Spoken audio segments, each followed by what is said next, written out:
কেউ কথা রাখেনি, কেউ কথা রাখে না। সুনীল গাঙ্গুলির এই কবিতাই তো বলেছিলাম ব্রেক নেওয়ার আগে, এখন আবার বললাম, কিছু করার নেই। যে খবর আমাদের হাতে উঠে আসছে তাতে চোখ বোলানোর পর এখন আবার বলছি, কেউ কথা রাখেনি।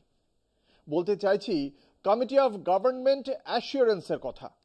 কি করে এই কমিটি? একটা যথেষ্ট গুরুত্বপূর্ণ কাজ, দেশের জন্য, গণতন্ত্রের জন্য, আমাদের সবার জন্য। সোজা করে বললে সংসদে মন্ত্রীদের দেওয়া অনেক প্রতিশ্রুতি শেষ পর্যন্ত বাস্তবায়িত হয় না, কথার কথা হয়ে থেকে যায় সেই সব। কমিটি অফ গভর্নমেন্ট অ্যাসিওরেন্সের কাজ হলো কোন কোন মন্ত্রীর দেওয়া কোন কোন প্রতিশ্রুতি বছর ঘুরলেও বাস্তবায়িত হলো না তার হিসেব রাখা। সেই অ্যাসিওরেন্স কমিটি বলছে এই ধরনের প্রতিশ্রুতি না রাখার তালিকায় 1 নম্বরে রয়েছে মোদী সরকারের স্বরাষ্ট্র মন্ত্রক।